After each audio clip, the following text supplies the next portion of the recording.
Starting to the bottom left, we have our Terran player in red. Team LGIM it is. LGIM happy.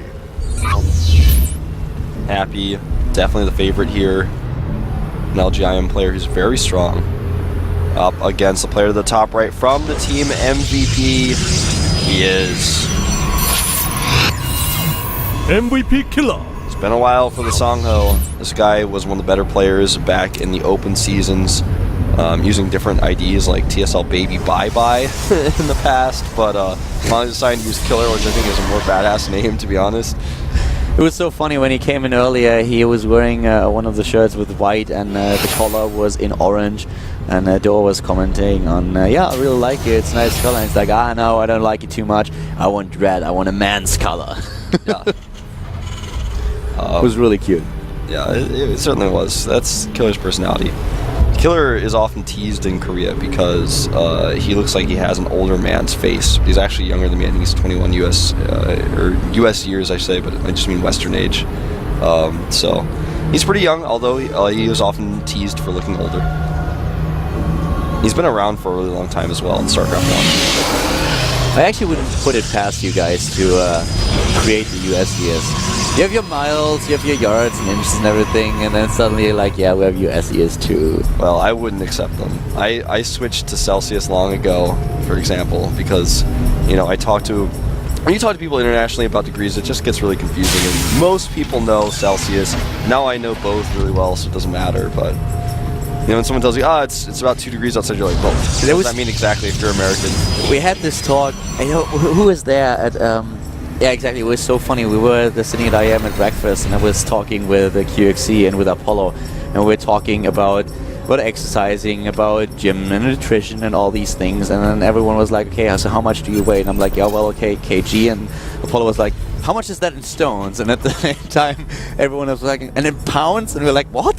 So that went on for like half an hour, and we ended up downloading an app to calculate everything, and it was horrible. So how tall are you? Well, and then we went for centimeters, and they were like, so how many feet is that? And I'm like, what?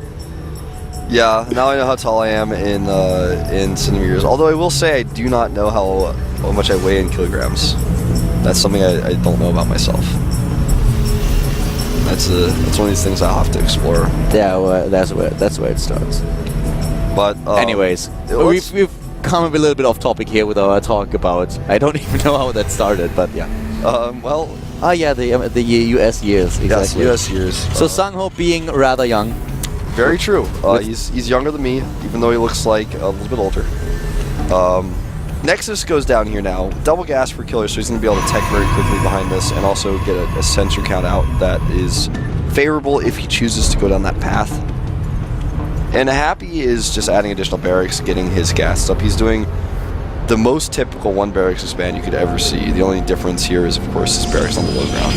And Killer is doing something that I didn't expect, going for a Twilight Council here. Yeah. This is what we saw yesterday already. We saw it several times. One of those leading into a Dark Knight. And the other a Blink. The Blink against Zerg. No weird charge builds, though. Yeah, the DTs against Terran player. No fast +2. No. But this is going to be really interesting, because the gamble that you always take when you are going into a Twilight Council before you go for a rover is, first of all, you have a problem with your scouting information. At the beginning, you don't have the observer out as fast as you really want to. And if your opponent starts with the Cloaked Banshee, you are in trouble. Yeah, very much true. I think we're going to see a Dark Shrine. We might see a DT drop because he hasn't started Blink yet. Well, now he spent money on other units, so he doesn't have enough Blink. Anyways, there's nice eye on the scout in the main. Obviously, he did see the Nexus, but that's pretty normal. Hiding also the rest of his Stalkers. He was blocking with 2 Stalkers at the front and pulled the rest of the Stalkers back right away so that he wouldn't see how many he has already. You know, I was really hoping, actually, that we're going to see a DT drop. I haven't seen that in forever, and that is something that can really throw people off. But you know what's interesting to me that Killer's going to do this build for is this is not a good map for this build at all. It's so difficult to actually blink into the main base. You have to basically fight the natural.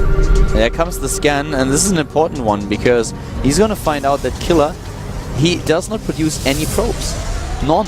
He completely cut probe production. You can also see that Twilight Council being chrono boosted, so that's a pretty big tell. Yeah. He saw everything here, and Killer is now looking at a harvester count of 23 against 32, and Happy is still producing harvesters. So let's see if this is really gonna work. Killer is he is so heavily committing to this attack. Yeah, and I mean, he doesn't even have a single probe mining against natural.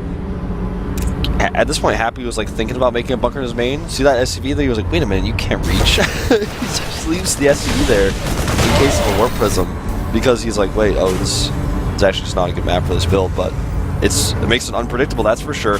And just fighting at the natural here. Well, is he actually just going to be able to get in here? Yeah. I guess so. Like, that's a little bit weird, but he's in the main now. He's in the main and he controls the choke point. The SCVs are stuck behind.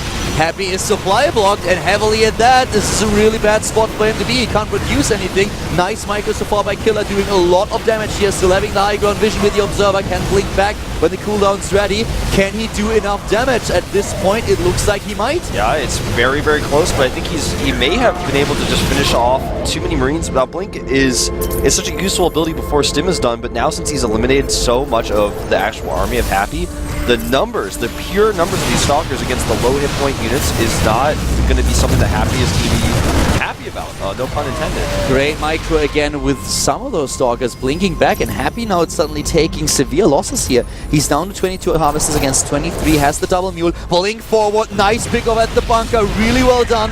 And Killer taking the supply lead and still forcing Happy back. So low on hit points, those Marines and Marauders. Can't really get the fighting. The shields of Killer start to regenerate.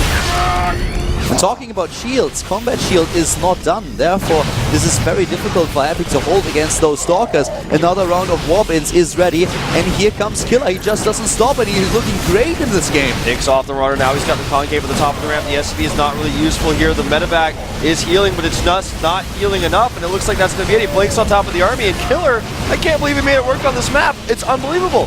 GG. Well done by the Protoss player. And once again, an MVP player doing a great job here. Very well executed. You know, I don't blame Happy for not trying to go up the ramp there to stop him, because with the way Killer was approaching, it looked like he was just going to blink, you know, defensively on the low ground and try to fight against the bunker, which can work actually a lot of the time, but Killer he saw an opening in the main and he went for it. That was really well executed. I did not expect that build to work on Daybreak. Never seen it work on that map before. It definitely did. Killer here with starting things off with a bang. And now we are heading into Icarus. Happy needs to win the map if he wants to advance, and Killer is going to be happy about game number 1 here. Doing a great job against his opponent, and let's see what his idea for Icarus is going to be. Yeah, we'll see what the plan is. This is a map, usually, as I mentioned in the Terran vs. Terran previously, a map for fast expands because of those gold bases. Well, it's not a gold base, it's a partially gold base. It's 1/3 gold, and that base has only 6 mineral patches, so it's not a normal expansion. It doesn't last as long for you, but it gives you a slight boost early on, especially if you micro your SVs, make sure they're on there. Really, the players are they're ready. As soon as they change their colors to be correct, so admin sent in the lobby. Killer at least got red. He's going to be happy about that. I think so, man. Oh, he has to change it to blue. That's what he wanted, but Happy actually is the one who gets red. Killer's blue is happy. still a man's color. He refused to take orange. He didn't want to take his team color. Blue is actually one of my favorite colors. Blue and black. You know, I struggle to pick favorite colors. I like to have white for my devices, but the thing is, if you get white devices, they get dirty really fast, so... Yeah, for a long time I really liked white shirts and white clothes, but the thing is, it's just getting dirty way too fast. I really love black and blue. Let's jump into Icarus, though. This map is very good colors.